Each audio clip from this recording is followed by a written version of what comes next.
안녕하세요. 저는 30대 직장인입니다. 저는 1년 전에 이혼을 했는데요. 며칠 전에 지인을 만나 이혼을 한 얘기를 꺼내게 됐는데, 지인은 제 마음을 잘 이해하지 못하더라고요. 어디다 물어볼 곳은 없고, 답답한 마음에 이렇게 사연을 적어 보내봅니다. 남편과는 장애인 봉사단체에서 만나게 되었어요. 저는 어릴 적부터 부모님 따라 봉사를 자주 다녔었고, 성인이 되어서도 봉사활동을 자주 가곤 했는데요. 그곳에서 처음 남편을 만났어요. 자주 마주치다 보니까 얘기를 나누게 되었는데, 남편뿐만 아니라 가족 전체가 좋은 마인드를 갖고 있더라고요.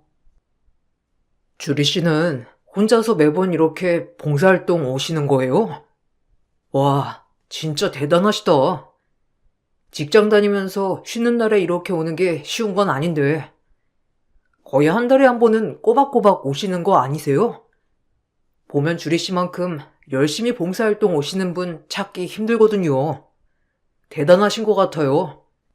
저야 가족들이 다 같이 오니까 오는 거지만, 주리 씨는 스스로 찾아오시는 거잖아요. 에이, 현준 씨도 대단하죠. 저는 가끔씩 이렇게 봉사하러 오는 건데, 현준 씨는 매주마다 오신다면서요. 현준 씨 형이 여기 시설 다닌다고 했었죠? 그런데 주말에는 오시지 않으시는가 봐요. 매번 올 때마다 인사드리고 싶은데 안 계셔서. 가족들이 그래도 이렇게 봉사활동 자주 온다는 게 대단한 것 같아요. 오래전부터 봉사활동 다니셨던 거예요? 아, 어릴 때부터 종종 다녔어요. 이렇게 본격적으로 다니기 시작한 건 얼마 안 됐고요. 형이랑 저랑 나이 차도 많이 나고, 엄마도 이제는 연세가 있으시니까 힘드시기도 하고, 저도 봉사활동 다니면서 느끼는 것도 많거든요. 형은 주말에도 일하고 있어요. 그래서 못 오거든요. 형수님이랑 같이 일하느라고 제가 말씀을 드렸었나? 형수님이 맹인이시거든요. 그래서 형이랑 주로 같이 다니세요. 남편과 친해지면서 종종 가족 얘기를 듣곤 했어요. 나이 차가 많이 나는 형은 지체장애가 있었고, 형수님은 맹인이셨으며 시모와 다 같이 함께 살고 있었죠. 남편은 지역에서 멀리 떨어진 곳에 살고 있었는데, 가족들을 만날 겸 주말마다 봉사활동을 오고 있었어요. 매번 볼 때마다 밝고 건강한 사람이란 생각은 갖고 있었어요. 한 번도 봉사활동을 하면서 찡그리거나 불편해했던 적이 없었기 때문에 좋은 사람이라 생각을 했었죠.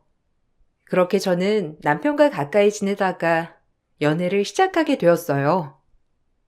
연애를 할 때에도 전 시댁에 자주 놀러 갔었는데 갈 때마다 형님네에는 집에 계시지 않더라고요. 현준 씨, 그런데 주말마다 형이랑 형수님께서는 아예 안 계시는 거예요? 갈 때마다 인사를 한번 못하는 것 같아서요. 한 번은 그래도 인사를 해야 하지 않을까 싶은데 다니신다는 센터에도 잘 안 나오신다고 그러고 제가 저번에는 평일에도 한번 봉사하러 갔었잖아요. 근데 그날도 안 나오셨다더라고요. 물어보니 자주 안 오신다고 하시던데 바쁘신 거예요? 아, 형수님은 거의 형이랑 엄마랑 다니셔서 혼자서는 잘 안 가세요. 아무래도 여기저기 다니시기는 좀 어려우시죠. 주리 씨는 형수님에 대해서 굉장히 궁금한가 봐요. 매번 형수님에 대해서 많이 물어보는 거 보니까 형수님은 약간 낯을 많이 가리세요. 성격도 조용조용하시고 말도 별로 없으시고 아마 나중에 보시면 어떤 성격인지 딱 알 거예요. 저도 형수님이랑 따로 말한 적은 별로 없어요. 아, 그래요? 그래도 한번 봤으면 좋을 것 같은데. 저번에 현준 씨, 형이랑 어머님은 뵀잖아요. 근데 형수님은 못 뵈서 아쉬웠거든요. 그래서 이번에 평일에 봉사 갔을 때는 꼭 볼 수 있을 줄 알았어요. 어쨌든 다음 시간 되면 봤으면 좋겠네요. 그러게, 형수님이 많이 바쁘신가 봐요. 아마 요즘 일도 하느라고 그런가 봐요. 원래 형수님은 집에 계시고 형만 일을 했었는데, 어디서 엄마가 괜찮은 일자리 알아봤다면서 시작했다더라고요. 아무래도 이제는 엄마도 나이가 있으시고, 그러니까 이래저래 생각이 많으신 것 같아요. 가끔씩 보는 시모는 차분하고 성격도 좋으셨어요. 항상 저에게 고맙다고 말을 하셨던 분이셨죠. 그렇지만 자주 시댁에 가도 형님은 볼 수가 없었어요. 항상 바쁘고 어딘가에 가 계셨던 때가 많았죠. 시댁은 집 구조가 특이했는데 집이 두 채가 있었고 주로 안쪽 집에서 생활을 했어요. 바깥쪽 집에서는 형과 형님이 생활을 하셨다고 했는데 약간 창고 같은 느낌이어서 처음에는 제가 잘못 들은 건가 생각도 했었어요. 남편과 3년 정도 연애를 하게 되었고 저 역시 남편이 직장을 다니는 지역으로 이사를 가게 되면서 봉사활동도 다른 곳으로 옮기게 되었고 시댁과도 자주 마주치지 못하게 되었어요. 그러다 보니 연애하는 내내 형님을 볼 수는 없었죠. 그러다 상견례 날이 오게 되었는데 그날 온 가족들이 다 모이기로 하고 모였지만 형님만 자리를 못 하셨어요. 아이고, 우리 큰며느리는 오늘 보험살이 심하게 나서 오질 못했네요. 제가 미리 말씀을 드렸어야 하는 건데 몸이 좋지 않아서 며칠 집에서 쉬었는데도 나아지지 못해 같이 못 왔어요. 이해 부탁드려요. 아시다시피 맹인이라 앞이 보이지 않기도 하고 낯을 많이 가리는 편이라서요. 어찌되었든 다음에 기회가 돼서 만나요. 어머, 몸이 많이 안 좋으신가요? 안 그래도 딸이 한번 얘기를 한 적이 있었거든요. 연애하면서 형님을 한 번도 못 뵀다고 하길래 그래도 인사는 드려야 하지 않겠냐고 제가 말을 한 적이 있어요. 이렇게 상견례 자리에서 처음 보게 되어도 저도 딸아이한테 가족이 될 사이인데 직접 가서 인사를 미리 했어야 하는 거 아니냐고 말도 했었는데 몸이 안 좋으시다니 걱정이네요. 아유, 괜찮습니다. 원체 몸이 약한 아이라. 그리고 큰며느리도 바쁘게 지내거든요. 전에는 일을 안 했었는데 요즘은 직장도 다니고 있어서요. 아마 바빠서 만나기 어려웠을 거예요. 다음번에 좀 한가할 때 같이 만나서 얘기 나누면 되는 거죠. 어쨌든 이번 자리는 작은 아들이랑 며느리를 위해서 만든 자리이니만큼 너무 신경 쓰지 마시고 맛있게 식사하시죠. 연애를 하면서 한 번도 얼굴을 보지 못했다는 생각에 내내 마음에 걸려 저는 남편에게 형님을 꼭 한번 만나보고 싶다고 말을 했어요. 남편은 처음에는 주저했죠. 굳이 친하게 지내야 하냐는 둥 이런저런 말을 하길래 그래도 가족이 될 사이인데 서로 인사도 한 번 없이 결혼하는 건 아닌 것 같다며 강력하게 제 의사를 전하게 됐어요. 제 말을 듣고서는 남편은 얼마 뒤 자리를 마련해 주더라고요. 겨우겨우 보게 된 형님은 제가 생각했던 것보다 엄청 마르셨더라고요. 형님, 안녕하세요. 저 현준 씨랑 결혼하는 김주리라고 해요. 형님이랑 한번 인사를 하려고 했는데 이제야 이렇게 인사드리게 되어서 너무 죄송해요. 현준 씨 통해서 말은 많이 들었어요. 중식 좋아하신다고 들어서 여기로 자리 마련해봤는데 괜찮으시죠? 혹시라도 불편하신 거 있으시면 편하게 말씀해 주세요. 저한테도 편하게 말씀하시고요. 아, 고마워요. 주리 씨라고 했죠? 아마 결혼해서도 절 만나지 못했을 텐데 주리 씨가 계속 절 보고 싶다고 해서 이렇게 자리가 준비된 거라고 들었어요. 덕분에 오랜만에 바깥 공기도 마시고 좋네요. 결혼 축하해요. 도련님이랑 같은 동네에 살고 있다고 들었는데 맞나요? 그럼 여기서는 몇 시간쯤 떨어진 지역이겠네요? 네, 맞아요. 여기서 차로 3, 4시간은 더 가야죠. 그전에는 이 동네 근처에서 살았었는데 몇 년 전에 이사를 갔어요. 그때도 형님 다니시는 센터에 제가 봉사활동을 갔었는데 형님을 못 뵈서 아쉬웠었거든요. 그때 못 뵈서 그런지 제가 형님을 꼭 만나 뵙고 싶었어요. 이제는 이사를 가가지고 아마 자주 여기 오기는 어려울 것 같아요. 그래도 종종 찾아올게요. 그때는 꼭 같이 봬요. 아, 주리 씨, 제가 이런 말 갑작스럽게 하면 놀랄 수도 있지만 내 말 잘 들어요? 여기 이 사람들 다 믿지 말아요. 내가 눈은 안 보이는데 이렇게 손이 따뜻하고 부드러운 거 보니 곱게 자란 사람인 것 같은데 절대 이 결혼하면 안 돼요. 갑자기 이런 말에서 놀랄 수도 있지만 이건 사실이에요. 이 사람들이 얼마나 나쁜 사람들이냐면요. 형님은 갑자기 소리를 치면서 절대 결혼하면 안 된다며 말했죠. 옆에 있었던 가족들은 순식간에 형님을 데리고 밖으로 나가셨어요. 정 갑작스러운 상황에 당황해 놀랬지만 시댁 가족들은 익숙한 듯 그대로 형님을 데리고 가시더라고요. 멍하니 바라보고만 있었던 저에게 남편은 아무렇지 않은 듯 말을 했어요. 아, 내가 이래서 형수님을 당신한테 보여주려고 안 했던 거요. 사실 형수님이 요즘 망상이 좀 심해지셔가지고 처음 보는 사람한테 자꾸 이상한 말을 하셔서요. 저희도 처음에는 얼마나 당황스러웠는지. 근데 절대 그런 거 아니에요. 형수님이 몇 년 전에 부모님 2분 다 돌아가셨거든요. 그때 이후로 저렇게 망상 때문에 한 번씩 난리가 나요. 그런 거예요? 근데 아까 말씀하실 때는 괜찮으셨던 것 같은데. 저랑 대화도 잘하시고 내내 손도 계속 붙잡고 있으셨는데 옆에서 봤을 때는 전혀 그런 게 보이지 않았어요. 형수님이 뭔가 하실 말씀이 있으셨던 건 아니세요? 그래도 좀 더 대화를 나누고 싶었는데. 형수님이 하는 말 다 믿지 말아요.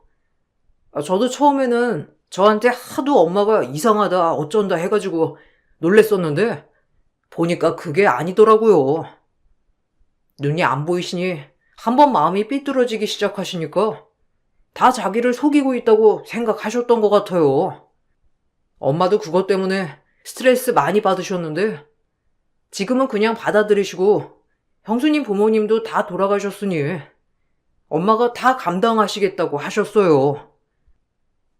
아, 그러시구나. 그래서 저번에 어머님께서 저한테 형님이 몸이 많이 아프시다고 돌려서 말하셨나 봐요. 형님 괜찮으시겠죠?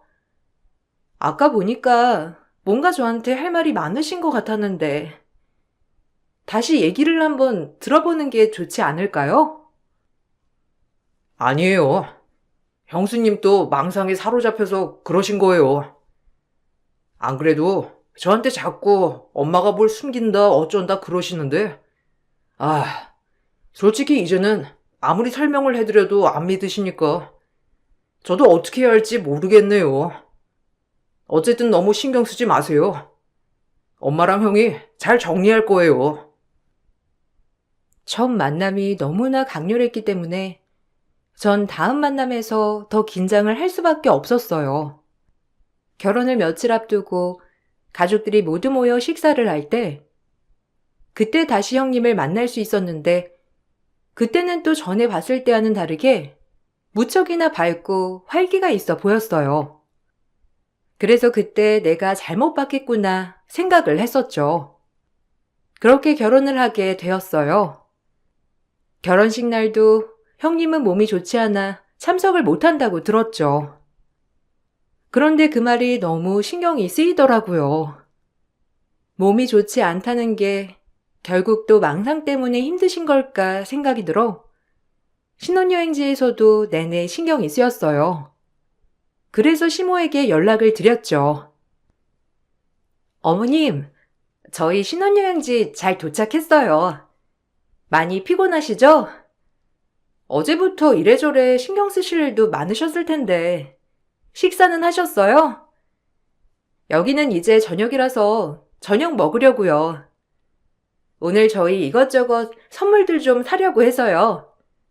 어머님 혹시 필요하신 거 있으시면 사갈게요.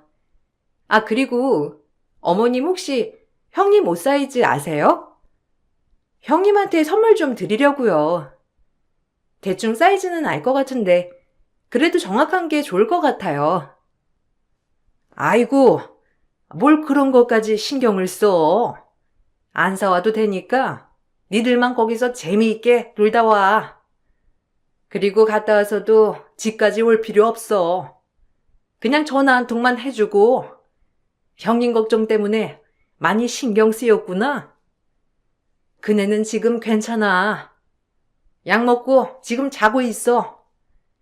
아마 일어나면 출근하지 않을까 싶은데 오늘 컨디션 보고서 해야지 뭐.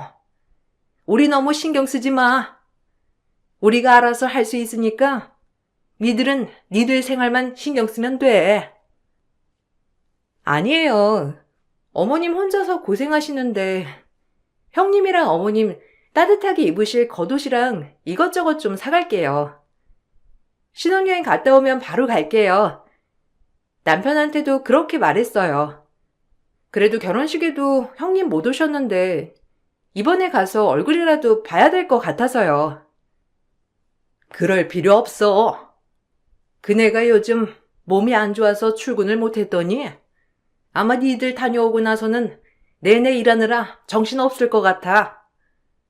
굳이 내려오지 말고 다음에 우리 다 괜찮을 때 그때 와서 같이 식사하자꾸나. 안 그래도 네가 신경 많이 쓰일 것 같아서 걱정했는데 걱정하지 마. 약도 잘 먹고 있고 안정 찾았으니까 괜찮을 거야. 가서 신경 쓰지 말고 재미있게 놀고, 알았지? 아파서 결혼식도 참석하지 못했던 형님은 결국 병원에서 약을 처방받아 안정을 찾았다고 하셨죠. 신혼여행지에서 다녀오고 바로 시댁에 가보려 했지만 시모는 아직 형님 컨디션이 좋지 않다며 극구 말리셨고 결국 저는 형님 선물들을 직접 드리지 못하고 보내드리게 됐어요. 그 후로도 시댁에 갈 일은 생각보다 많지 않았어요. 저 역시 일을 하고 있었고 바쁘다 보니 주말이 아니고서야 갈 수 있는 날이 없었죠. 못해도 한 달에 한 번쯤은 가보려고 했는데 그때마다 시모는 다들 바쁘다면서 항상 거절을 하시더라고요. 남편도 굳이 시댁에 가자는 얘기를 꺼내지 않았죠. 그러다가 남편과 퇴근을 하는데 모르는 번호로 전화가 왔어요. 동서, 잘 지내고 있어? 이거 내 번호야. 저번에 동서한테 말해주려고 했는데 말 못한 것 같아서 동서한테 전화 한번 하려고 했는데 마음이 선뜻 나서지 못해서 말이야. 거기서 바쁘게 지내고 있어? 저번에 계속 여기 오려고 했다면서.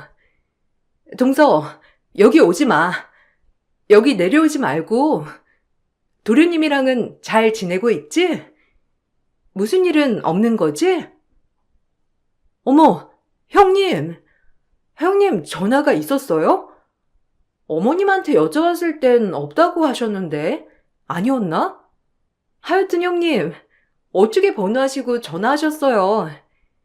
안 그래도 형님 한번 뵈려고 내려가 볼까 생각했었어요.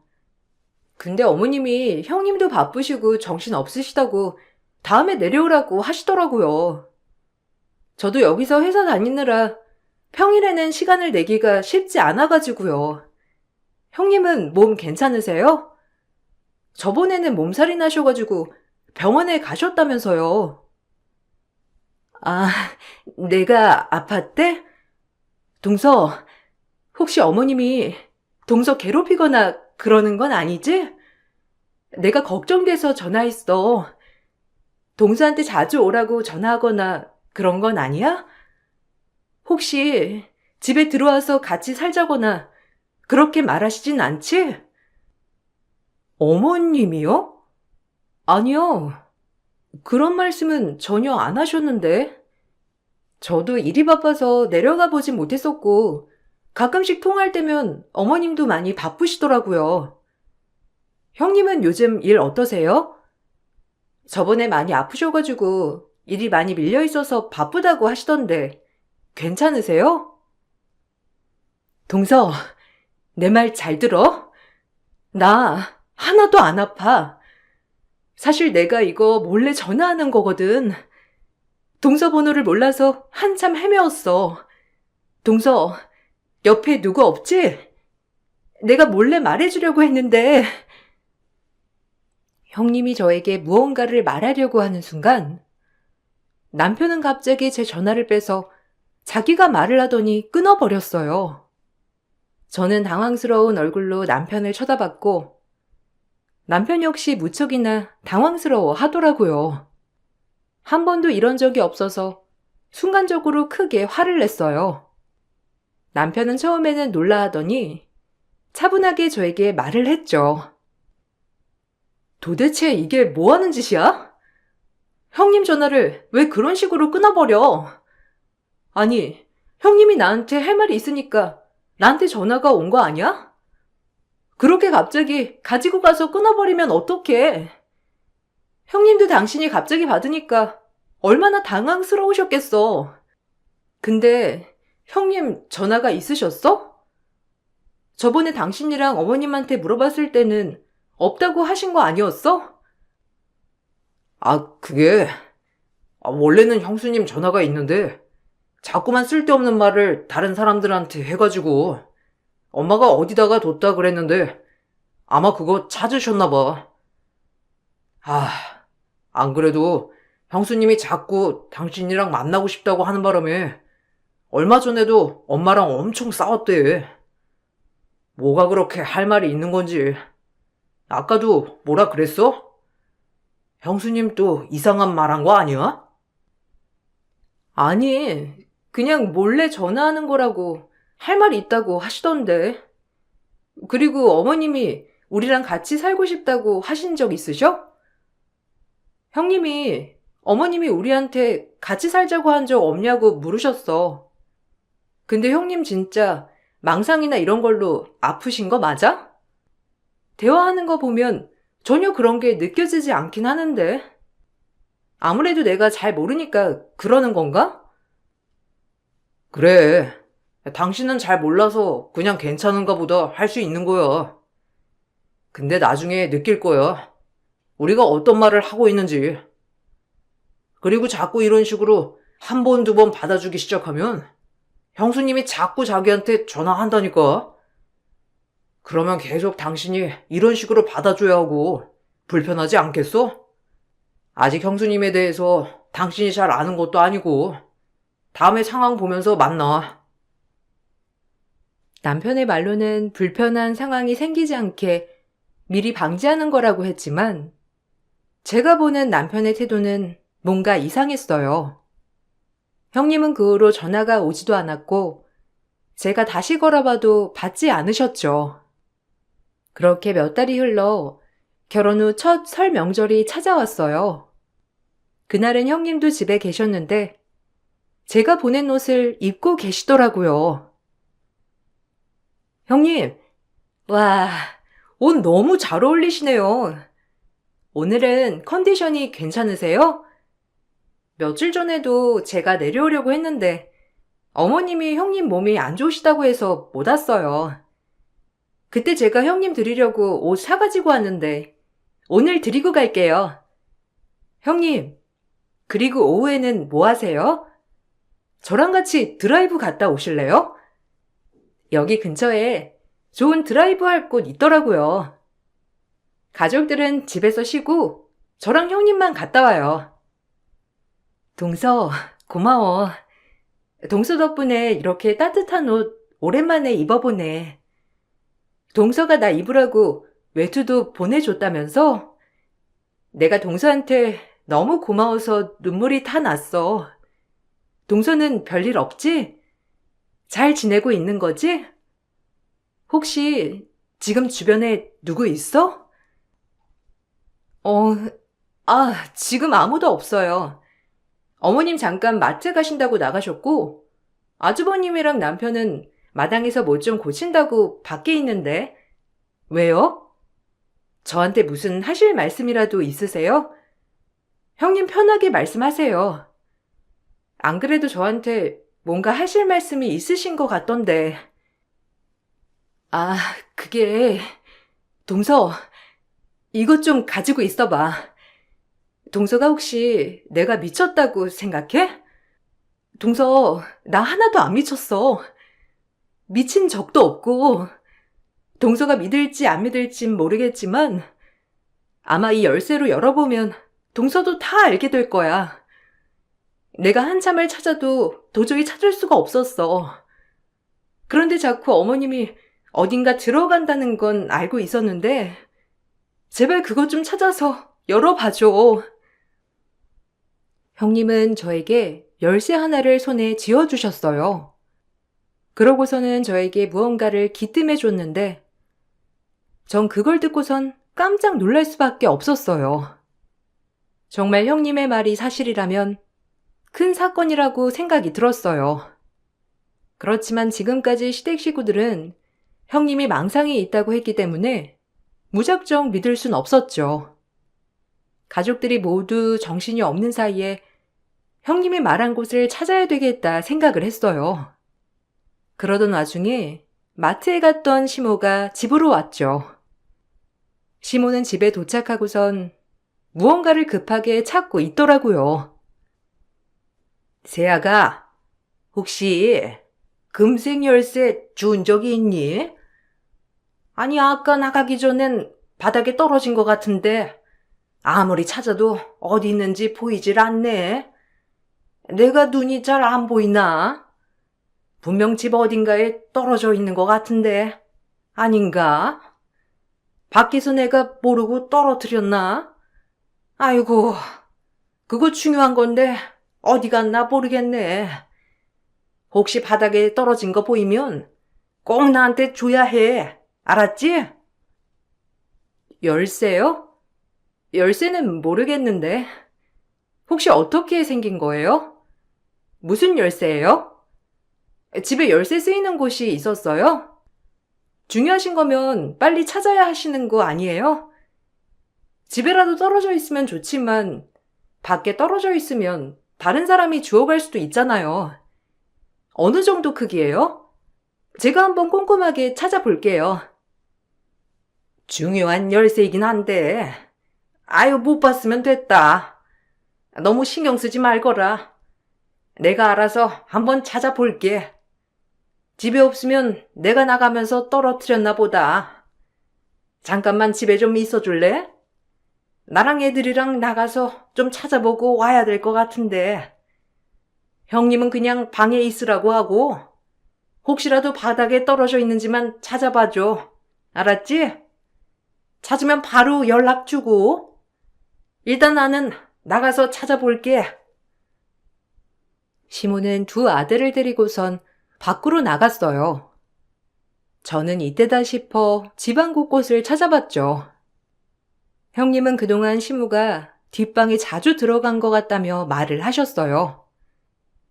형님의 말을 듣고선 전 집구석에 있었던 작은 방을 찾게 되었죠. 시댁이 몇 번 와보지 않아서 그런지 전 처음 보는 공간이었어요. 그곳에 들어가 보니 작은 옷장이 하나 있었고 조심스럽게 그 안을 열어보니 금고가 떡하니 있더라고요. 형님이 쥐어준 열쇠는 그 금고 열쇠인 듯 했어요. 고민을 하다가 전 금고 자물쇠를 들고 풀어봤죠. 그 순간 전 그 안에 들어있는 물건을 보고선 경악을 금치 못했어요. 그 안에 들어있는 물건은 바로 형님 이름으로 된 통장과 집문서, 도장 등등 형님에 관련된 모든 자료들이 그곳에 들어 있었어요. 통장 내역을 보니 형님의 장애 수당이 꼬박꼬박 들어오고 있었어요. 그리고 형님의 부모님이 돌아가시고 남긴 유산과 보험금도 그 통장으로 들어왔죠. 그런데 그 모든 돈들이 시모의 통장으로 이체가 되고 있었어요. 형님, 이게 뭐예요? 여기에 형님 통장이랑 뭐 서류들 이런 거 다 들어있는데? 어머님이 형님 서류 관리하고 계셨던 거예요? 그런 거 말고는 다른 건 보이지 않아요. 혹시 형님 이거 찾고 계신 거예요? 동서, 나 좀 데리고 나가줘. 나 지금까지 어머님이 보낸 곳에서 내내 일만 하고 다녔어.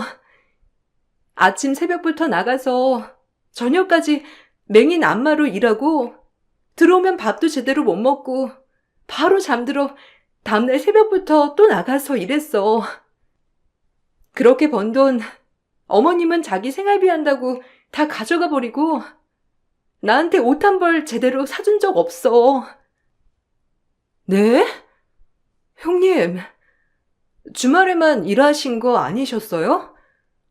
그동안 몸이 아프셔가지고 일이 밀려 있어서 평일에도 종종 일하신 거라고 들었는데 그게 아니라 하루 종일 내내 일하셨다고요? 아니 형님, 일하신 돈은 그럼 어디로 들어가고 있는데요? 혹시 통장에 들어가는 돈들 혹시 형님이 일하신 돈이에요? 맞아. 내가 내내 일해서 번 돈들 전부 다 시어머니가 가지고 가고 있는 거야. 아마 내 장애수당, 부모님 보험금 다 어머님이 가로챘을 거야. 내가 확인할 수가 없으니 한번 좀 확인해줘. 그리고 당장 여기서 나가게 해줘. 그 사람들 다시 집에 오면 나 다시는 밖에 나가지 못해. 형님은 제 손을 부여잡으면서 간곡하게 말씀하셨어요. 그 순간 밖에 나가 있던 시모와 두 아들들이 집으로 들어왔죠. 울며불며 제 손을 붙잡고 있는 모습을 보시고서는 다들 놀라서 바로 다가왔지만 형님부터 어떻게든 떼어놓으려고 하는 걸 보고선 형님의 말이 사실이구나를 알게 되었어요. 저 이 금고 열어봤어요. 근데 이거 뭐예요? 왜 형님 수당이랑 보험금을 어머님 통장으로 다 이체를 해놓으셨던 거예요? 형님한테 옷 한 벌 제대로 사주지 않으셨다는 것도 사실이에요?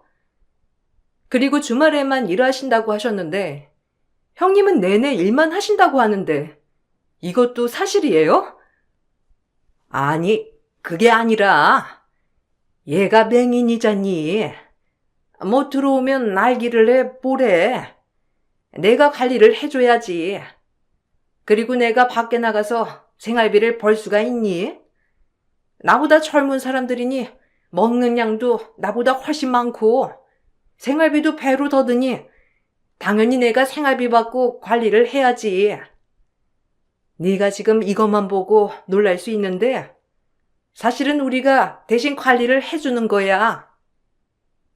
생활비는 그렇다 치더라도 형님 부모님께서 남기신 재산이나 보험금은 형님이 어떻게 관리되고 있는지 알아야 하는 거 아니에요? 근데 이 모든 걸 형님한테 한마디 말도 없이 다 가지고 가신 거잖아요. 당신도 이거 알고 있었어? 어머님이 형님 통장 관리 다 하고 계셨다는 거, 하루 종일 형님이 일하고 계신다는 거 알고 있었어? 알고는 있었는데, 갑자기 왜 이래? 엄마가 나쁜 마음으로 그러는 거 아닌 거 알잖아. 형수님이 눈이 안 보이는데, 그럼 어떡해? 엄마라도 관리를 해야지. 엄마가 형수님 얼마나 아끼고 사랑하는데, 당신이 갑자기 이러면 엄마가 서운하지. 돈으로 그렇게 판단하면 안 되는 거야. 형수님 일하는 건 나중에 엄마가 돌아가시고 나서도 생활을 해야 하니까. 아무리 그래도 하루 종일 내내 일한다는 게 말이나 돼? 나도 그렇게는 못해. 아침 새벽부터 나가서 저녁 되어서야 들어오신다잖아. 와서는 밥도 제대로 못 먹고 자고 나서 다시 일하러 가신다는데 그렇게 해서 번 돈을 한 푼도 못 쓴다는 게 지금 말이 된다는 거야? 어머님, 무슨 말이라도 해보세요. 난 억울하다. 내가 얼마나 우리 며느리 소중하게 생각했었는데 제가 지금 망상이 있어가지고 내가 자기를 부려먹는다고 생각하는 거지. 난 절대로 쟤를 부려먹을 생각조차 없었어. 이거 다 제가 좋아서 하는 일이었다니까. 시모는 울며 불며 억울함을 토로했고 남편과 아주버님도 시모를 달래느라 바빴죠. 그렇지만 전 그동안 형님의 모습을 생각해보고선 결심할 수밖에 없었어요. 전 형님의 손을 잡고서 그 집을 나왔습니다. 바로 봉사활동을 했던 센터로 향했죠. 그 뒤 밝혀진 얘기는 더욱 경악을 금치 못했어요. 몇 년 전까지만 하더라도 형님은 센터도 자주 오고 이렇게까지 마르지 않았다더라고요. 형님의 부모님께서는 혹시라도 혼자 남게 될 형님을 위해서 많은 재산을 축적해 두셨던 거고 그걸 형님이 다 받으셨던 모양이었어요. 그렇지만 갑작스럽게 돌아가시다 보니 형님은 부모님께 직접 전해 듣지 못한 상황이었고 그걸 알았던 시모와 아주버님은 형님께 이 얘기를 쏙 빼놓고 본인들만 알고 있었던 거였어요. 형님의 부모님이 돌아가시고 나서 시모의 태도는 확 달라졌던 거였어요.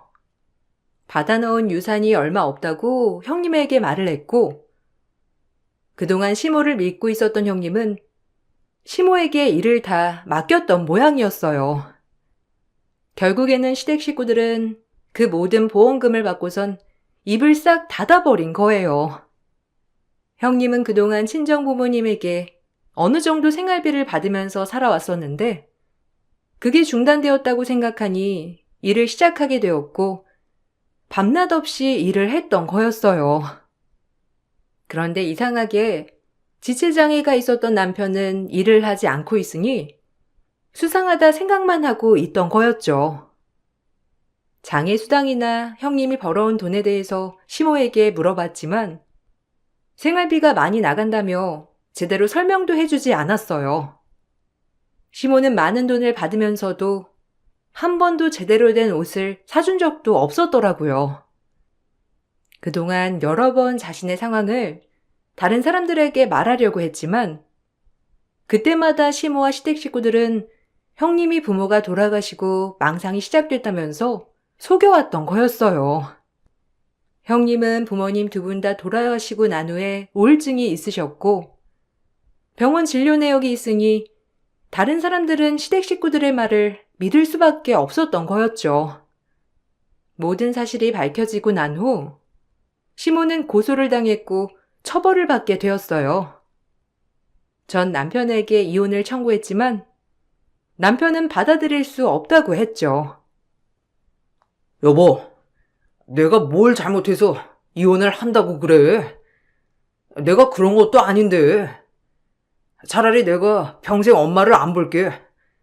그러니까 여보, 우리 이혼만 하지 말자. 나는 몰랐어. 그냥 엄마가 형수님 돈 관리를 해준다고 해서 난 좋은 일 하는구나 생각했다고. 사실 따져보면 맹인인 형수님 뒤치다거리 엄마가 다 하고 계시는 건데 그것도 생각을 해야지. 뭐? 참나.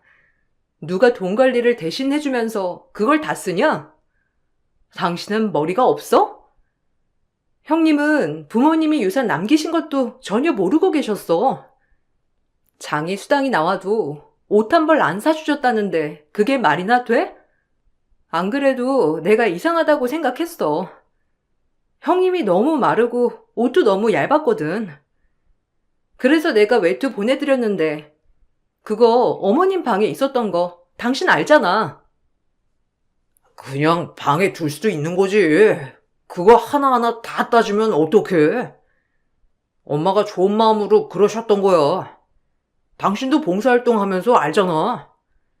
같이 사는 게 생각보다 쉽지 않다는 거. 그걸로 엄마도 고생하셨는데, 솔직히 난 엄마 고소당한 거 좀 억울하다고 생각해. 내가 그래서 당신이랑 이혼하는 거야. 당신도 똑같아. 어떻게 사람 행색을 하고서 짐승짓을 할 수가 있어? 뭐? 좋은 마음?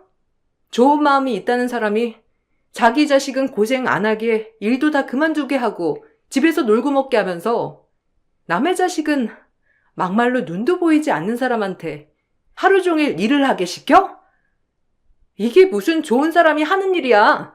짐승이 따로 없지. 당신도 똑같아. 그나마 불행 중 다행이었던 건 그런 상황이 발생한 지 2년이 되지 않아 제가 결혼을 하게 되면서 이 모든 상황이 밝혀졌다는 거였어요. 그렇게 전 남편과 이혼을 하게 되었고 형님 역시 이혼을 하게 되셨죠. 혼자서 독립해 생활하는 건 쉽지 않으셨어요. 그래도 그동안의 고생에 비해서는 아무 일도 아니라면서 형님은 저에게 고맙다고 하셨죠. 남편과의 연은 거기서 끝이 났지만 전 형님, 아니 언니와의 새로운 인연이 시작되었고 요즘도 종종 만나고 있답니다. 전보다 훨씬 밝아진 모습이라 저도 무척이나 기분이 좋네요. 형님이 아니었다면 인간의 탈을 쓴 짐승들과 한 가족으로 지금도 계속 지내고 있었겠죠? 그 생각을 하면 저도 형님에게 감사한 마음이 든답니다. 제 사연 들어주셔서 모두 감사드려요. 모두들 건강하고 행복하시길 바랄게요. 안녕하세요. 수원에 살고 있는 여성이에요. 24살 어린 나이에 결혼해서 아이를 낳았고 이혼을 했어요.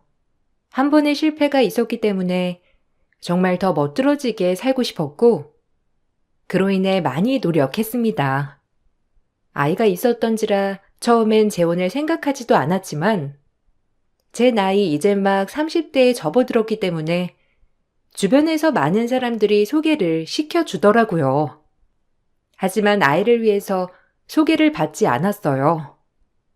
그러나 집신도 짝이 있듯 우연히 알게 된 남자에게 가족의 정을 많이 느끼고 저희 딸에게 잘해주는 모습을 보며 재혼을 결심했답니다. 이혼의 아픔은 이혼한 사람만 알 수 있듯 남편과는 참 통하는 게 많았어요. 남편도 돌아온 싱글이었기 때문에 저의 아픔과 힘듦을 충분히 공감해 주었거든요. 그리고 비슷한 게 굉장히 특별했어요. 어머, 거기를 어떻게 알아?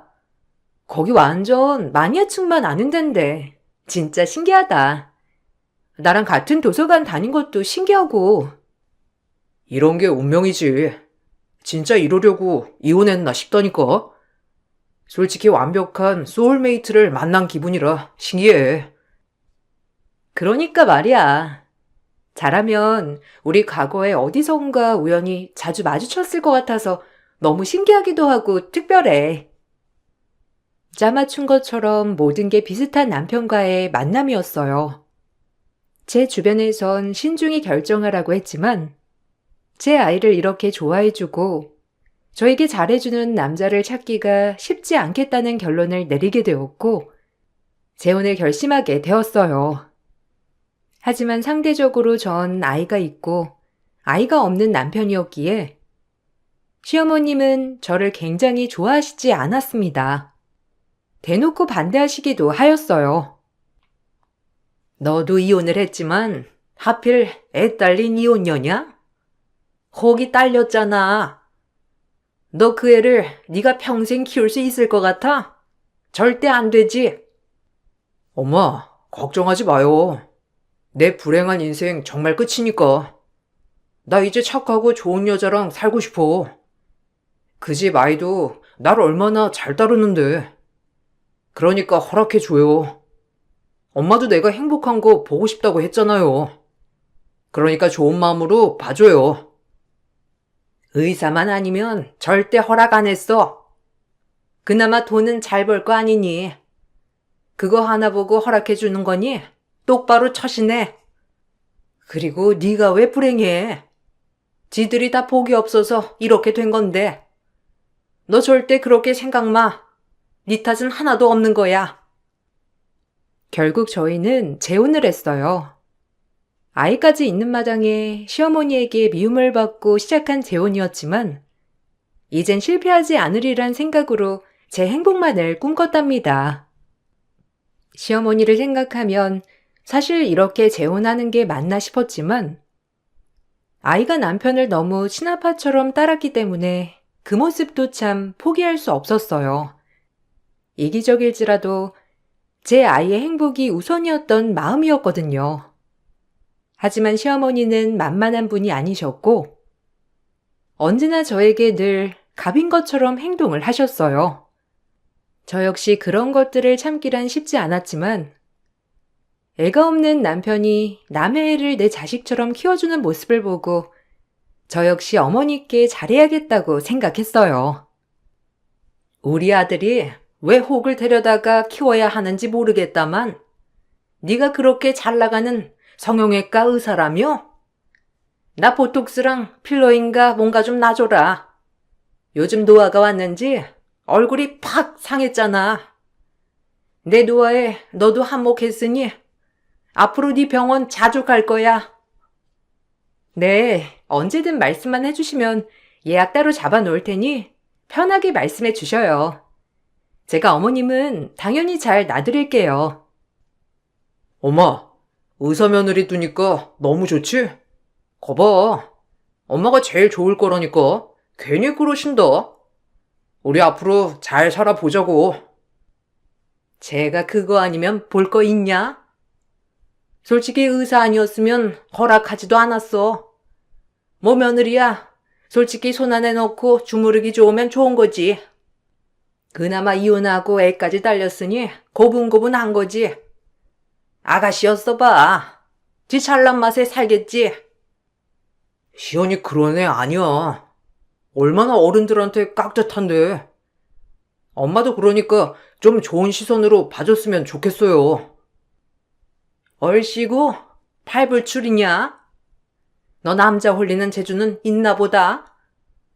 그래도 네가 한참 믿지는 결혼이니까 떵떵거리고 살아. 믿지는 결혼이라뇨? 어머님, 말씀 그런 식으로 하지 마세요. 듣는 사람 생각도 하시면서 말씀하셔야죠. 어른이신데. 내가 네 눈치 보라는 거야, 뭐야? 너 나 물로 보지 마. 나 절대 며느리 눈치는 안 보고 산다. 그러니까 네가 눈치 봐. 그게 아니라 말씀 좀 가려 하셨으면 해서 얘기 드리는 거예요. 저도 저희 부모님껜 귀한 딸이니 존중해 주셨으면 좋겠네요.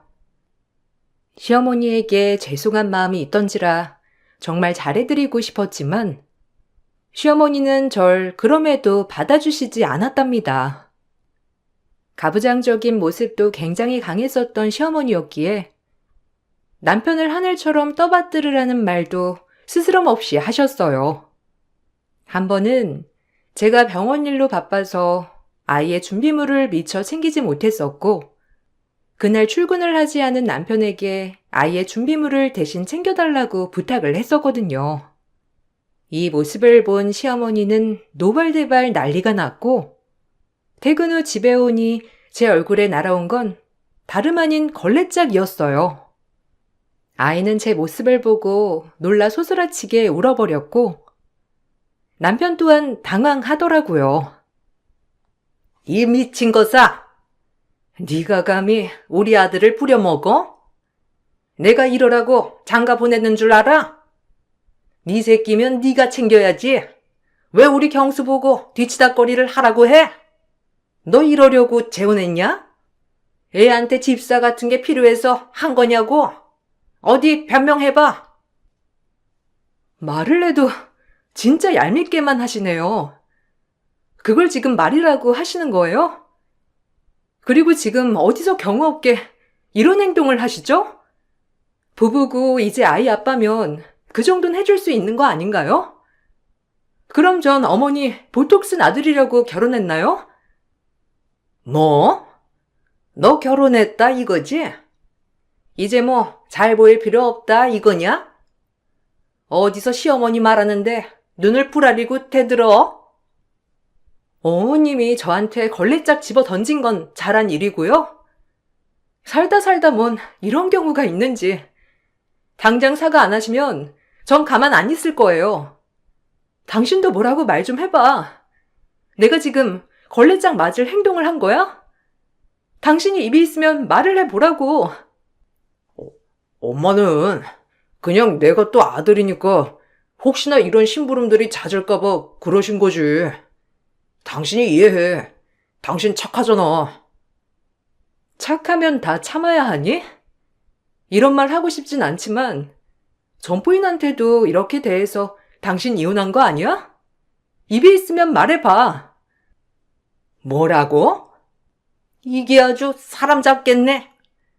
경수가 착하다고 해서 허락했더니만 이거 완전 보통 성깔이 아니잖아. 아이고, 복 없는 놈.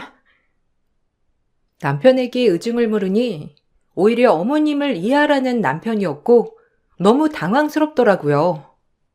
재혼 전 그렇게 저와 제 아이만을 생각했던 남자가 맞나 싶을 정도로 오히려 본인도 준비물을 갖다 주기 귀찮았다고 얘기를 하는데 전 크게 상처를 받았습니다.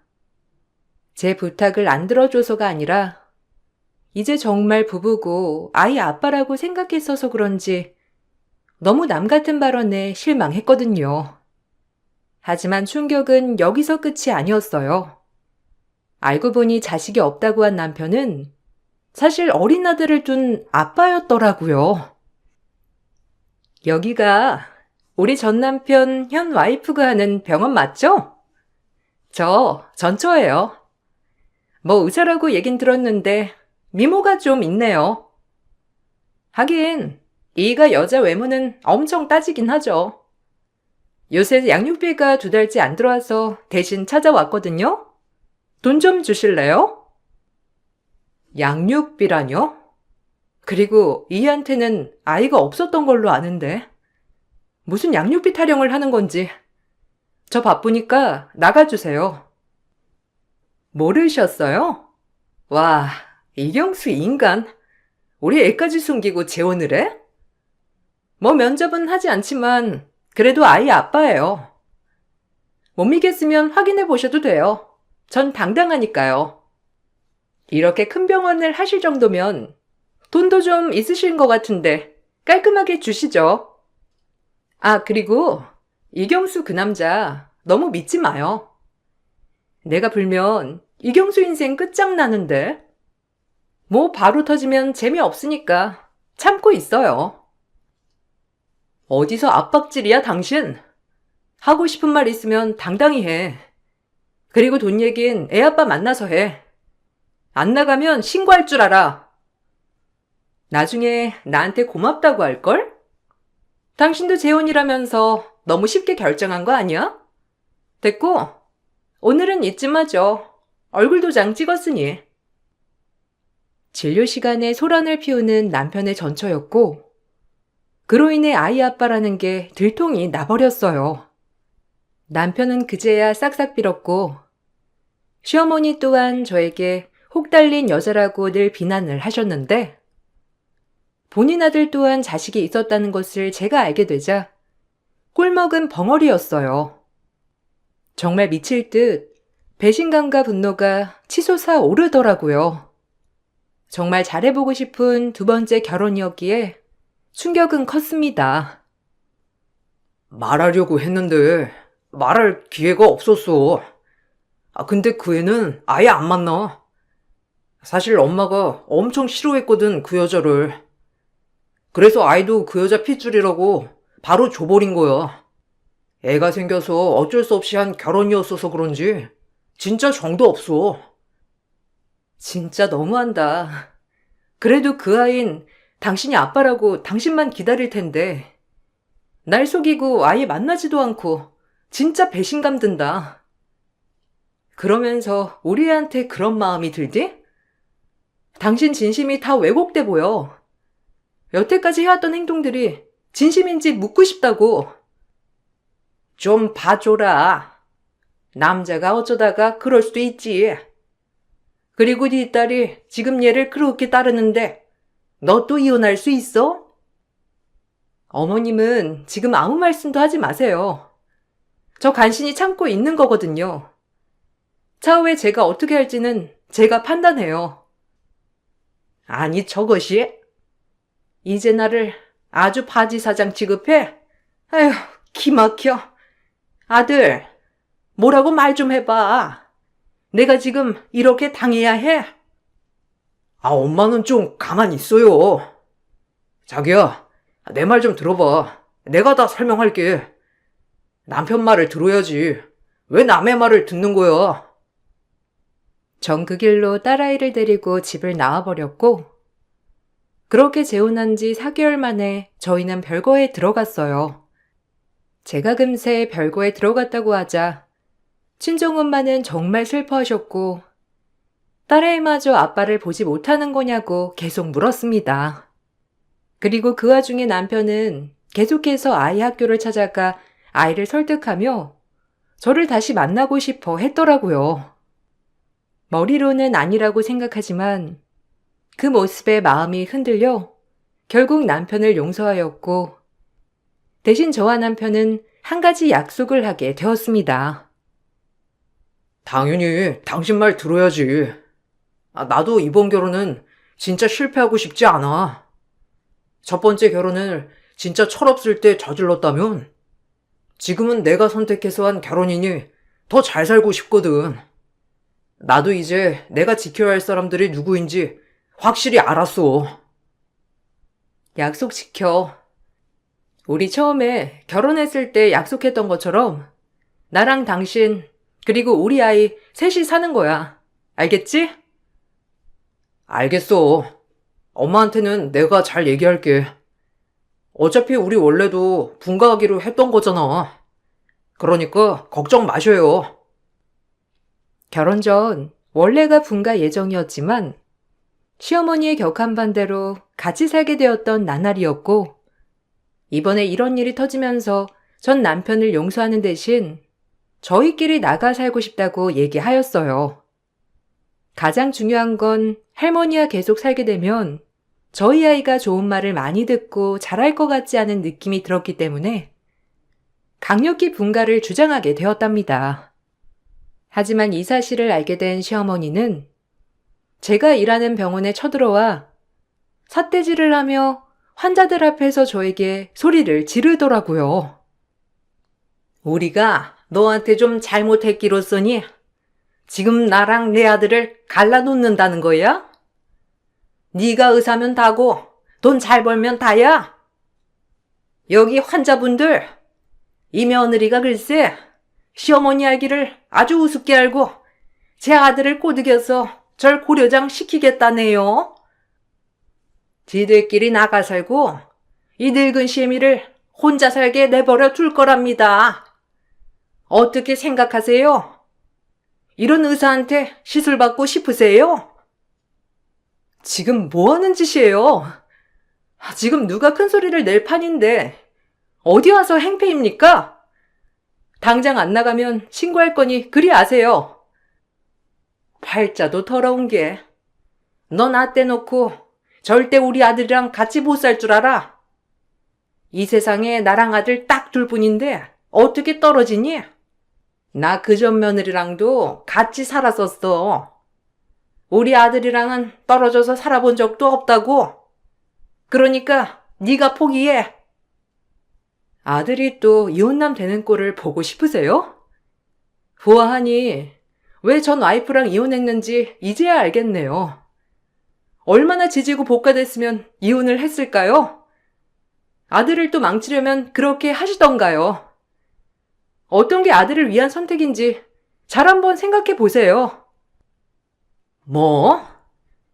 저게 뚫린 입이라고 아주 막 내뱉네. 여러분, 보셨죠? 여기 병원 원장이 입 열면 이런 사람이라니깐요. 아무리 말을 해도 통하지 않는 시어머니였고 남편에게 저와 시어머니 둘 중 한 명만 선택하라고 하자 남편은 처음으로 저에게 무릎을 꿇으며 간곡히 부탁을 하더라고요. 그러면서 본인의 가정사를 얘기해 주었는데 처음엔 와닿지 않던 것들이 들으면 들을수록 어머님이 참 안쓰럽다는 생각이 들더라고요. 정말 억세게도 살아오며 남편을 키워주신 분이더라고요. 그렇게 혼자 보따리 장사하면서 나 키우셨고, 얼마나 주변 사람들한테 무시를 당하고 업신여김을 당하셨는지, 그 겨울에 누룽지 한 그릇도 못 먹으면서 나 키우셨어. 시장 장사하시니 당연히 억세진 거야, 물론이고. 그 대신 나한테 따뜻한 밥 한 번 안 해준 적 없으시고, 그래서 엄마가 나한테 유달리 애착이 심해. 아버지도 안 계시고 내가 손가락질 받을까봐 돈 되는 일이면 뭐든 다 했던 엄마였거든. 너도 애 키우는 엄마로서 그냥 좀 유난인 우리 엄마 이해해주면 안 될까? 그리고 내가 살다가 잘 설득할게. 아마 엄마랑도 이렇게 떨어지면 이것도 저것도 아닌 게 돼버릴 텐데 차라리 가족이 된 다음에 떨어져 보자. 예전처럼 어머님한테 당하진 않을 거야. 그땐 그냥 내가 죄인인 것처럼 참았는데 이젠 안 참아. 어머님이 당신 그렇게 키워주셨으니 그냥 나도 어머님한테 효도한다 생각하고 잘해볼게. 그래도 내가 선택한 사람을 낳아주셨으니 말이야. 고마워. 나도 우리 딸한테 정말 잘할 거야. 절대 새아빠처럼 안 보이고 진짜 아빠인 것처럼 내 자식한테 못한 거 다 해줄게. 아직까지 내 마음이 다 열린 건 아니야. 사실 당신이 거짓말한 거 아직까지도 생각하면 화나는데 그래도 참는 거야. 알지. 진짜 그건 내가 입이 10개라도 할 말이 없다. 미안해. 살면서 다 갚을게. 그리고 애 때문에 너한테 피해가게 안 할 거야. 그게 아니라 내가 아이가 있어 보니까 어떻게 내 아이를 안 보고 살 수 있는지 그것부터가 의문이라서 그래. 됐어. 이런 얘기 그만하자. 또 말하겠지만 진짜 실수였어. 와이프랑은. 그래서 그런지 애 낳자마자 이혼해서 애한테 정이 없는 거지. 본인의 아이를 안 보는 남편이 참 차가워 보였지만 낳자마자 보지 않았다고 하니 그럴 수가 있겠구나 싶더라고요. 그리고 그렇게 마음을 고쳐먹었고 이 소식을 들은 어머님은 저에게 처음으로 고마움을 표하셨습니다. 저에게 늘 으르렁거리기만 하시다가 처음으로 인자한 표정을 짓는 모습을 보자 어머님에게도 이런 모습이 있구나 싶은 것이 조금 고맙더라고요. 고맙다. 내가 네 병원 가서 소란 피운 거 정말 미웠지? 나도 그때 제정신이 아니었어. 우리 앞으로 고부 사이로서 잘해보자꾸나. 나도 전 며느리한테 못한 거 너한테 잘해주고 싶어. 사실 네 딸도 내 소녀 같은 마음이 벌써부터 드는 거 있지? 다행이네요. 어머님이 그래도 그렇게 마음을 돌리시니 제 마음이 한결 편해진걸요? 저희 앞으로 잘해봐요. 그럼 잘해봐야지. 우리가 이제 내 식구인데 잘해봐야지. 내가 너한테 했던 행동들 다 잊어준다고 하니 너무 고맙다. 결국 다 같이 살기로 했답니다. 어머님을 완전히 이해한 건 아니지만 그래도 가족이 되는 가정이라고 생각했고 일이 이렇게 되니 차라리 잘 됐다 싶을 때도 있었어요. 그렇게 이사 갈 일만 손꼽아 기다렸고 딸아이도 정말 신이 나 보이더라고요. 정말 잘한 선택이라고 되뇌고 또 되뇌었어요. 하지만 그렇게 마음을 먹은 게 무색하게 남편의 전처는 저를 찾아와 지속적으로 본인의 하소연을 해대더라고요. 그리고 얼마나 흘렀을까요? 신혼집 잔금을 치르고 이삿짐을 옮기는데 시어머니는 날 밀치더니 안방에 심호짐을 냅다 던지며 큰 소리를 떠들어댔고 역시나 그 본성이 나오기 시작한 것이었죠. 여긴 내 거다. 아들, 장수돌 침대 언제 오니? 이삿날엔 짜장면이지. 야, 어서 배달 좀 시켜라. 뭐하고 있어? 침대 있다. 오후에나 온다는데. 아, 그래, 자기야. 짜장면이랑 탕수육 됐죠? 그리고 짬뽕 좀 시켜봐. 좀 먹고 하자. 역시 당신들이 변할 리가 없지. 뻔뻔한 거는 우주 최강이네요. 미안한데 이것 좀 보고 말해줄래요? 자. 어머님은 모르실 수도 있겠다. 당신의 그 뻔뻔한 소시오패스 같은 인성을 말이야. 어머님이 꼭 보셔야 할 것 같아요. 내가 두모자 앞에 조용히 서류 한 장 쓱 내밀자 시모는 그렇게 깔깔거리고 웃다가 바로 심장마비가 온 것처럼 심장을 움켜쥐고 쓰러졌습니다. 전 의사로서 바로 CPR에 들어갔고 응급처치를 한 뒤 시어머니는 바로 구급차에 실려 가셨어요. 이 과거를 어떻게 알았나 본데. 너 우리 엄마 잘못되면 진짜 용서 안 할 줄 알아? 네가 감히 사람을 골로 보내?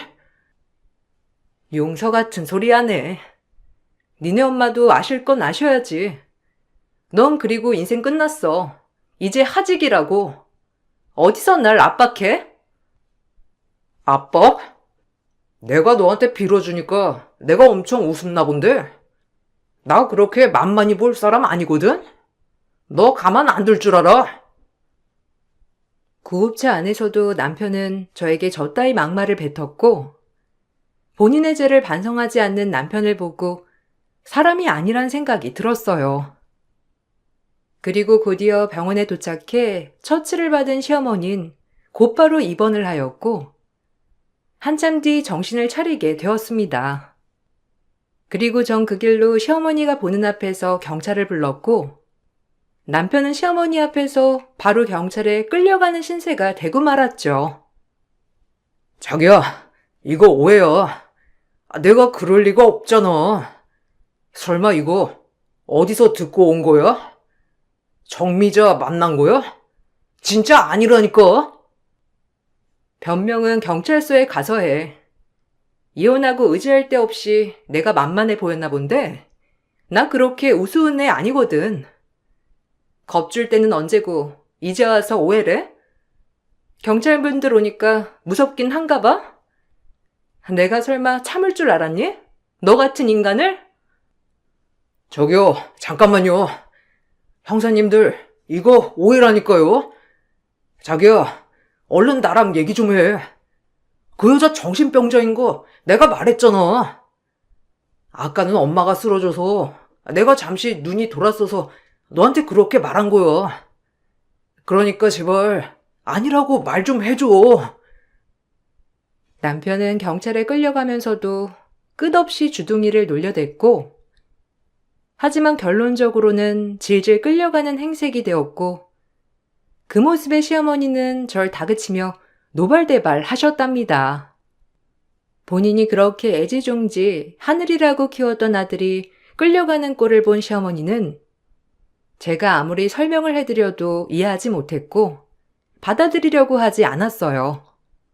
그 모습에 참 답답한 심정이었죠. 너 이게 다 사실이야? 우리 아들을 모함해도 분수가 있지. 어떻게 이런 어마어마한 사실을 지어낼 수가 있는 거니? 제가 그렇게 한가한 사람인 줄 아나 본데 정미자 알죠? 당신 전며느리. 나한테 다 불었어요. 그때 나 찾아와서 이경수 그 인간한테 자식이 있다고 다 폭로한 날. 그날 내가 그렇게 사단내고 이경수가 정미자를 찾아가서 지속적으로 압박한 거 모르나 봐요? 알고 보니 둘이서 대학교 때부터 소문난 연인 사이인데 어머님 당신이 결혼을 반대해서 결혼하지 못한 거라면서요? 지금 그게 이거랑 무슨 상관이야? 경수 전 부인은 정신병자야. 그런데 걔 말만 듣고 지금 일이 이렇게 된 거라고? 그게 중요한 게 아니라 이경수가 정미자를 만나기 전에 한 번의 결혼 전적이 더 있다는 것과 그 여자가 차량 운전사고로 사망한 게 중요한 거죠. 그 여자는 복 없이 운전하다 죽은 게 아니라 이경수가 보험금을 타내려고 정미자랑 짜고 일부러 사고를 낸 거니깐요. 아니라고. 어떻게 우리 아들을 그렇게 무서운 사람으로 몰고 갈 수가 있어? 네가 아주 정미자처럼 미쳤나 보다. 그리고 그 미친 여자의 말 하나로 우리 경수가 저렇게 됐다는 거니? 그냥 너네 둘이 짜고 경수 몰아넣고 있는 건 아니고? 정신 차려요. 당신 아들은 범죄자라고. 아무리 모정이 대단하기로써니 그게 삐뚤어진 모정이지 정당한 모정이에요? 사실은 이러했어요. 남편의 전처는 저에게 양육비를 받으러 와서 입을 놀린 날부터 남편에게 지속적으로 압박을 당해왔고 보험금을 빈미로 정미자와 첫 번째 부인을 사망하도록 한 과거가 있던 남편이었기에 무서울 게 없었던 거였죠. 전처는 그때부터 본인의 신변 위협을 받으면서 도망다니다가 결국엔 자기가 키우고 있는 아들을 위해서 저에게 모든 것을 고했답니다. 본인의 아들만큼은 제발 정상적으로 자랐으면 좋겠다는 마음에 모든 걸 반성했다고 했어요. 그리고 죗값을 받는다고 하더라고요. 저도 가서 자수할 거예요. 이경수 선에 사망하는 것보다 그게 훨씬 낫죠. 늘 마음 편치 않았어요. 그러니까 이 고리를 끊어주셔야 해요. 제가 진짜 죄송해요. 그러니까 제발 제 말은 꼭 믿으셔야 해요. 저도 차라리 교도소 가는 게 마음 편하니까요. 당신들 진짜 무섭다. 이 말이 다 사실이라면 진짜 사람이 아니야. 그 서류 여기다 놓고 나가요. 말 섞고 싶지 않으니까. 여기 병원 월 매출도 다 알고 있더라고요. 전 시어머니 때문에 남편과 이혼했지만 그래도 이경수를 잘 알아요. 돈이라면 사죽을 못 쓰는 인간이거든요. 그러니까 꼭 올바른 판단을 하시길 바랄게요. 제가 전할 말은 그것뿐이니깐요. 피해자 여자한테도 정말 미안하고, 아니 무슨 말이 더 필요하겠어요. 그냥 제가 다 잘못한 거죠. 제발 제 말 좀 믿어주세요. 저와의 결혼 또한 제 병원 매출을 보고 접근한 거라고 전처에게 다 말해주었다고 했어요. 그리고 본인도 이경수의 첫 번째 부인을 사망케 한 것에 가담했기 때문에 본인 또한 자수를 할 거고 남편 손에 잘못되지 않겠다고 저를 찾아와 폭로한 것입니다.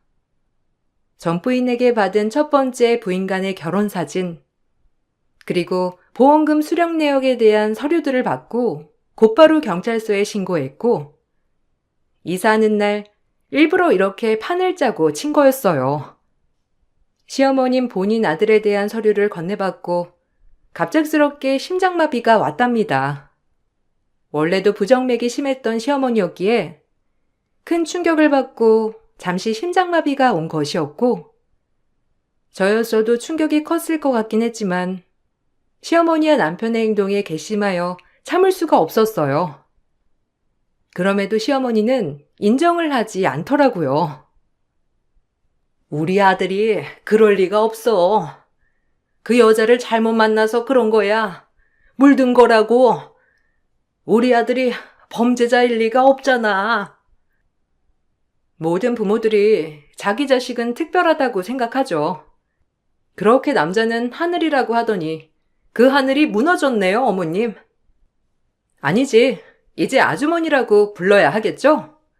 아주머니 남은 생 아들 옥바라지 하는데 쓰시길 바랄게요. 그럼 이만. 너 내가 가만 안 둘 거다. 우리 아들 사지로 몰아넣고 넌 떳떳하게 살려고 하나 본데 이래서 여자를 잘 만나야 해. 정미자랑 너랑 아주 내가 쌍으로 가만 안 둘 줄 알아. 착한 우리 아들을 둘이서 짜고 범죄자로 둔갑시켜? 너도 똑같이 만들 거야? 아줌마, 사태 파악 안 되는 거 진짜 대단하네요. 아무리 본인 자식이 귀하다지만 왜 이경수가 저렇게 됐는지 알 것 같아요. 항상 오냐오냐 했으니 본인의 행동들이 잘못된 줄 몰랐겠죠. 진짜 소름 돋고 뭐라 드릴 말이 없네요. 판단은 알아서 하세요. 남편은 전처와 함께 재판을 받게 되었어요.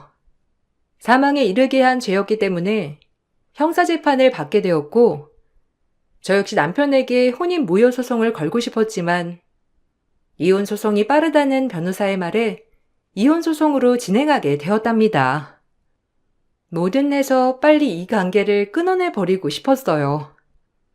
남편의 재판을 할 때 전처는 모든 것을 다 시인하고 불었지만 남편은 끝끝내 인정하지 않더라고요. 저 여자가 시켜서 전 동조한 것밖에 없다니까요. 진짜 저는 몰랐어요. 제가 왜 아내를 사망에 이르게 했겠습니까? 말이 안 되죠. 웃기지 마. 네가 다 판을 깔아놓은 거잖아. 난 그냥 동조한 거고 입만 열면 거짓말. 우리 아들이 불쌍하다. 나한테 아들이 어딨어? 네가 낳은 아들, 내 아들 아니니까 그리 알아. 저 잘못 진짜 없어요. 제발 믿어주세요. 끝까지 뻔뻔한 남편이었어요. 심지어 본인 사이에서 나온 아들까지 인정하지 않는 모습에 혀를 내두를 정도였죠. 저런 소시오패스인지 몰랐다는 게 참 소름이 끼쳤고, 시어머니는 재판장에서 오열을 하며 아니라고 부정하셨습니다. 네가 그런 거 아니잖아, 응? 저 여자가 시킨 거지? 네가 여자의 눈이 돌아서 그냥 그런 것뿐이잖아. 착한 네 아들이 어떻게 그런 행동을 해? 아닐 거야. 아니라고. 판사님, 저희 아들이 그럴 리가 없어요. 개미 한 마리도 못 밟는 착한 아들인데. 조용히 하세요. 한 번만 더 발설하시면 재판장에서 퇴정명령 내리겠습니다. 다시 재판을 진행하도록 하죠. 결국 남편은 본인의 죄를 시인하였고 12년이라는 형을 선고받았습니다. 남편의 전처 또한 10년을 선고받았어요. 이혼 소송 때문에 남편을 면회간 적이 있었는데 그때서야 모든 걸 뉘우치고 울면서 본인 어머니를 어떡하냐고 하더라고요. 그걸 이제야 걱정하니? 네 엄마 걱정하는 사람이 그런 행동을 했어? 네 엄마가 너 그렇게 힘들게 키워줬다면서 돈을 노리고 사람을 해쳐? 내가 병원 의사가 아니었으면 넌 나한테 접근하지도 않았겠지. 네 벌 달게 받아. 그리고 속죄해. 우리 엄마 지금 요양원에 들어가 있어. 나 하나 때문에 아무도 찾아오지 않는 요양원에서 혼자 늙어 가신다고. 내가 출소하면 엄만 안 계실 수도 있는데 네가 혹시 좀만 돌봐주면 안 되냐? 내가 친척이 있어, 뭐가 있어. 안 그래? 그걸 아는 사람이 그랬어? 미안한데 이젠 남이잖아. 네 어머니도 널 이렇게 키운 벌이라고 생각해야지. 끝까지 피해자한테 사과하지 않는 그 모습이랑 널 두둔하는 모습이 너랑 정말 똑같이 뻔뻔하셨잖아. 피해자 부모님은 무슨 죄인지 생각은 안 해봤어? 피해자 부모님도 계시니까 너네 엄마만 안타까워 하지 마. 그리고 제발 인간이 되길 바란다. 그런 말을 듣고도 전 이혼 소송 또한 계속 진행해 나갔어요. 남편의 유책 사유가 충분했기에 이혼 결론이 나왔고 전 남편에게 위자료까지 받을 수 있었습니다. 시어머니의 하나뿐인 집을 팔아 결국 저에게 위자료를 줘야 했던 남편이었죠. 모든 판결이 끝이 나고 전 남편의 첫 번째 부인의 납골당에 도착해 남편과 전처 대신 미안함을 빌었어요. 이렇게 해야 하는 게 도리라고 생각이 들었거든요. 그리고 모든 걸 털어버리고 전 그 동네를 떠나 수원의 조그만 피부과를 개원하였고, 딸과 다시 시작한다는 마음을 가지고 수원이라는 곳으로 내려갔답니다. 한동안은 부모님도 그리고 친구들도 만나지 않고 일만 하였어요. 사실 제가 선택한 결과였기에 그 누구 탓을 할 수도 없는 것이고 제가 다 받아들여야 하는 것이라는 걸 알았거든요. 그리고 한때 어리석었던 저 역시 반성을 많이 하였답니다. 몇 년이 지나고 부모님을 찾아뵀을 땐 부모님도 잘 찾아왔다며 저를 많이 위로해 주었어요. 부모품이 최고라는 것을 뼈저리게 깨달았죠. 남편은 범죄의 대가를 톡톡히 받았지만 죽은 사람은 말이 없으니 참 안타까운 마음이 들긴 들었어요. 목숨이 사라졌다는 것은 그 어느 누구도 보상해주지 않으니까요. 그 일이 있고 9년이란 시간이 쏜살같이 지나버렸고 전 딸아이만 보고 달려왔고 앞으로도 그럴 예정입니다. 지워버리고 싶은 과거지만 덕분에 한눈 팔지 않고 이 자리까지 올 수 있었던 것 같아요. 그럼에도 아직까지 딸에게 미안한 마음은 지워지질 않네요. 그래도 다행인 건 지금은 너무 밝고 건강하게 자라준 제 딸에게 고마운 마음이 드는 것은 사실이에요. 제 글이 누군가에게 불편할 수도 있겠지만 너그러이 좋은 마음으로 들어주셨으면 해요. 그럼 마치겠습니다. 평안하세요.